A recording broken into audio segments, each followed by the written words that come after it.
Situación de aprendizaje, hiperactividad en la neurociencia. El trastorno por déficit de atención con hiperactividad TDAH es un trastorno de origen neurobiológico complejo y heterogéneo que se caracteriza no solo por sus disfunciones cognitivas, sino también por la existencia de importantes alteraciones afectivas, tanto motivacionales como emocionales. Este trabajo revisa las recientes investigaciones que han explorado las bases neuronales involucradas en las alteraciones motivacionales y emocionales mostradas por las personas con TDAH. Asimismo, se discuten con las implicaciones prácticas derivadas en los resultados de estos estudios y se proponen nuevas líneas de investigación desde la neurociencia afectiva. Un estudio llevado a cabo recientemente por Carmona sugiere por primera vez la presencia de anomalías estructurales en regiones cerebrales asociadas con la motivación y el procesamiento de la recompensa. En efecto, estos investigadores han observado que los niños con TDAH presentan reducciones significativas en los volúmenes de las regiones ventrales del estriado. Asimismo, observaron que el volumen de la región ventral derecha del estriado coleccionaba negativamente con los síntomas de hiperactividad e impulsividad, pero no con los síntomas de inatención. Estos resultados concuerdan con los estudios realizados con animales que muestran respuestas impulsivas en ratas tras lesiones del núcleo accumbens, lo que sugiere que esta región podría estar involucrada en la patogénesis de la impulsividad y la hiperactividad. Este hecho podría explicar por qué las personas con TDAH tienen mayores dificultades para mantener la atención en tareas aburridas y repetitivas, es decir, con una baja capacidad para reforzar. Además, la habilidad de los receptores de dopamina es el núcleo accumbens. Podría explicar la mayor vulnerabilidad de los adolescentes y adultos con TDAH al consumo de drogas, ya que se han constatado que las alteraciones en los receptores de dopamina están asociadas con un mayor riesgo de abuso de sustancias. Las neuronas cerebrales humanas reciben señales eléctricas de miles de otras células y las largas extensiones neuronales llamadas dendritas juegan un papel crítico en la incorporación de toda esa información para que las células puedan responder adecuadamente. Un ejemplo, Luis se encontraba con Sofía, la chica más inteligente con una brillante mente, y Carlos, el chico que siempre está escogiendo varios amigos sin detenerse en cada momento tan rigurosamente. Luis cuenta que Sofía es más inteligente porque contiene más neuronas y que Carlos se cayó cuando era pequeño y por eso no puede prestar atención a las clases, porque tiene una escasa neuronal y la corteza cerebral chica y siempre saca calificaciones bajas porque le cuesta desempeñarse en la escuela. Pregunta detonadora de la situación de contexto. 1. ¿Cómo interactúan las señales eléctricas en el ser humano? Si una neurona se estimula lo suficiente, dispara un potencial de acción, un impulso eléctrico que luego estimula a otras neuronas. Grandes redes de estas neuronas se generan entre sí para generar pensamientos y comportamientos. 2. ¿Por qué Luis percibe a Sofía y a Carlos con más y menos neuronas? En las neuronas humanas de Sofía hay más compartimentación eléctrica, lo que estas unidades sean un poco más independientes, lo que potencialmente conduce a una mayor capacidad computacional de las neuronas individuales de Carlos. ¿Por qué Carlos escoge muy rigurosamente a sus amigos? Porque Carlos solo cuenta con una sola parte de información en su cerebro de cada habitante. Así determina si le cae bien o mal, porque si lanzara un comunicado erróneo acerca de esa persona, ese pensamiento también estaría en un % equivocado. La fuerza eléctrica. Nuestro estudio de la electricidad comienza con la electrostática y la fuerza electrostática, una de las 4 fuerzas fundamentales de la naturaleza. La fuerza electrostática está descrita por la ley de Coulomb, usando la ley de Coulomb para encontrar las fuerzas generadas por configuración de carga. La electrostática se ocupa de las fuerzas entre las cargas. La palabra estática significa que las cargas no se mueven, o por lo menos que no se mueven tan rápido. La carga. Como sabemos que existe una cosa como es la carga, el concepto de la carga surge en una observación de la naturaleza, fuerzas de objetos. La carga eléctrica es la propiedad de los objetos que da lugar a la fuerza observada, como la gravedad, la fuerza eléctrica, y actúa a la distancia. La idea de que una fuerza puede actuar a distancia es bastante alucinante, pero es lo que la naturaleza realmente hace. Las fuerzas eléctricas son muy grandes, mucho más grandes que la fuerza de gravedad. A distancias de la gravedad hay 2 tipos de cargas eléctricas, mientras que hay un tipo de gravedad que solo atrae. Las cargas opuestas se atraen, las cargas iguales se repelen. Las fuerzas entre las cargas, la ley de Coulomb y la fuerza eléctrica. La ley de Coulomb describe muy bien este fenómeno natural matemáticamente. La ley tiene forma de F es igual a K a constante por carga 1, carga 0 por carga 1 sobre el área al cuadrado, donde F es la fuerza eléctrica y va en dirección recta en uno de los dos cuerpos cargados. K es la constante de proporcionalidad relacionada al lado izquierdo de la ecuación, o newtons, con el lado derecho de coulombs y metros. Es necesario para hacer que la respuesta correcta cuando llevamos a cabo el experimento real. Carga 0 y carga 1 representan la cantidad de la carga de cada cuerpo en unidades de coulombs. La unidad del S y es para la carga. La R es la distancia entre los cuerpos cargados. Y la otra R es el vector unitario variable que nos recuerda que la fuerza apunta en dirección de la recta de las dos cargas. Si las cargas son iguales, la fuerza es repulsiva. Si las cargas son opuestas, la fuerza es atractiva. Intensidad del campo eléctrico. Para determinar la existencia o inexistencia de un determinado campo eléctrico, así como sus características, es necesario introducir dentro de él una carga que nos sirve de detenedor. Esta carga se denomina carga de prueba o carga de testigo y por convenio siempre se considera positiva. Si la carga testigo sufre la acción de una fuerza eléctrica, querrá decir que se encuentra en el seno de un campo eléctrico, y gracias a ella podremos cuantificarlo por medio de una nueva magnitud denominada intensidad del campo eléctrico. La intensidad del campo eléctrico E es el punto de una magnitud vectorial que representa la fuerza eléctrica F, que actúa por una unidad de cargo testigo positivo situada en dicho punto. La unidad de intensidad del campo eléctrico se representa en newtons sobre coulombs.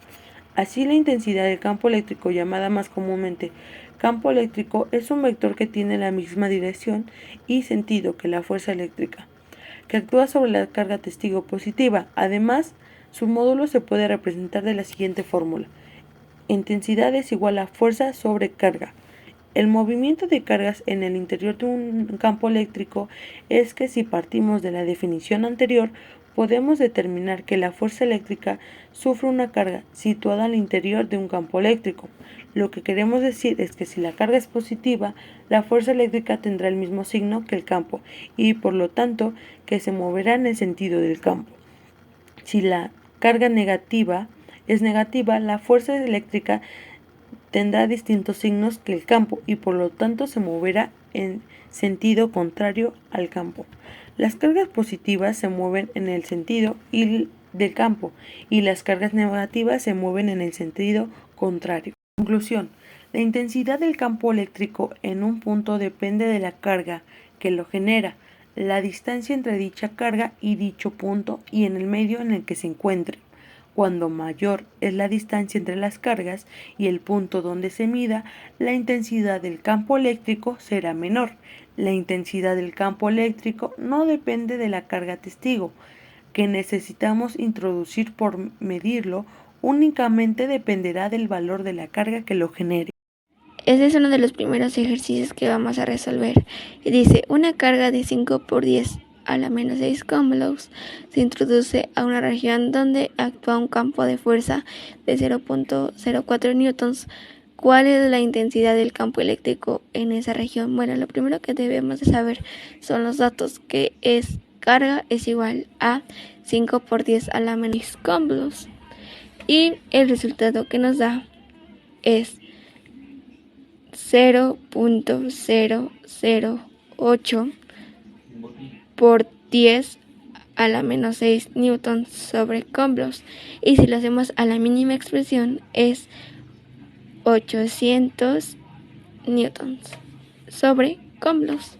Les explicaré el otro ejercicio y dice así: una carga de menos 5 por 10 a la menos 7 coulombs ejerce una fuerza a otra carga de 0.237 newtons a una distancia de 3.5 metros. ¿Cuál es el valor de la segunda carga? Bueno, lo primero que debemos tener son los datos, y el primer dato que nos da es que la carga 1 es igual a la menos 5 por 10 a la menos 7 coulombs. También otro dato que tenemos es la fuerza, que es igual a 0.237 newtons.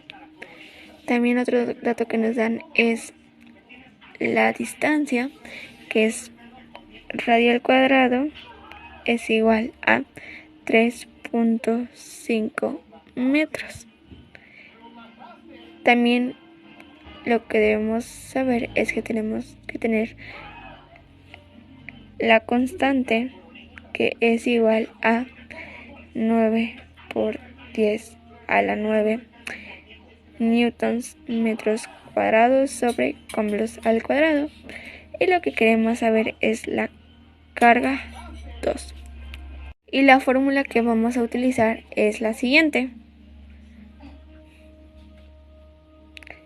Fuerza es igual a la constante por carga 1 por carga 2 sobre radio al cuadrado. Como sabemos, queremos saber cuál es la carga 2, entonces lo que vamos a hacer es convertir la fórmula a lineal y quedaría algo así. Fuerza por radio al cuadrado es igual a la constante por carga 1 por carga 2. Y como queremos ver cuál es la carga 2, entonces está multiplicando y pasaría dividiendo, entonces quedaría algo así.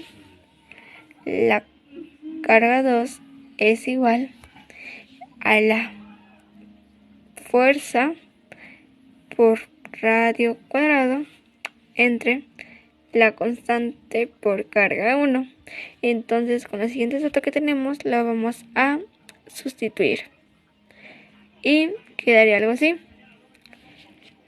Carga 2 es igual a 0.237 newtons por 3.5 metros al cuadrado sobre 9 por 10 a la 9 newtons metros cuadrados sobre comblos al cuadrado por a la menos 5 por 10 a la menos 7 comblos. Como está en metros, lo tenemos, como está al radio al cuadrado, lo debemos de multiplicar al cuadrado, entonces quedaría algo así. 0.237 newtons por 12.25 metros sobre 9 por 10 a la 9 newtons metros cuadrados sobre comblos al cuadrado por a la menos 5 por 10 a la menos 7 comblos. Entonces lo que vamos a hacer es multiplicarlo de arriba y multiplicarlo de abajo. Entonces quedaría algo así. Carga 2 es igual a 2.903.25 entre 45 por 10 a la 2.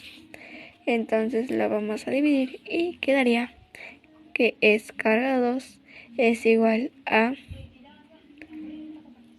0.064 por 10 a la 2. Y en las unidades de medida tenemos newtons con newtons y se eliminan. También tenemos metros y metros, entonces también se eliminan. Como tenemos aquí un comblo, se elimina y quedaría como resultado comblos, pero como la queremos a la mínima expresión, quedaría algo así. Carga 2 es igual a 6.4 por 10 a la 4 comblos. Y estos serían los ejercicios para el día de hoy. Buenas tardes, yo les voy a mostrar un experimento sobre la fuerza eléctrica y para esto vamos a necesitar dos globos y los vamos a frotar para que los electrones se vayan a la superficie del globo cargándolos de manera negativa.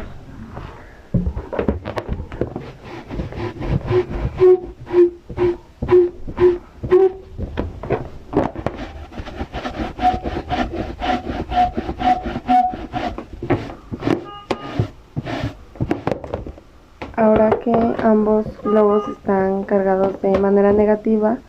De acuerdo a la teoría de fuerza eléctrica, cuando dos cargas son iguales, estos se deben de repeler.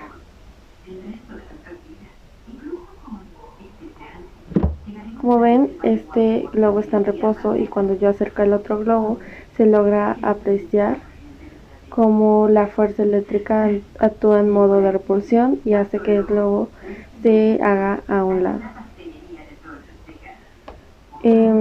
Vamos a hacer otro experimento y igual vamos a recargar otro globo de manera negativa y acercaremos este globo a unos papelitos.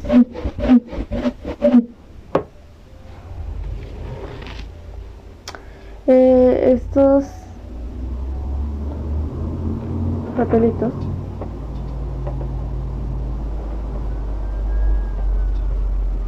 tienen una carga positiva y el globo una carga negativa, y de acuerdo a la teoría de la fuerza eléctrica, las cargas eléctricas opuestas se atraen.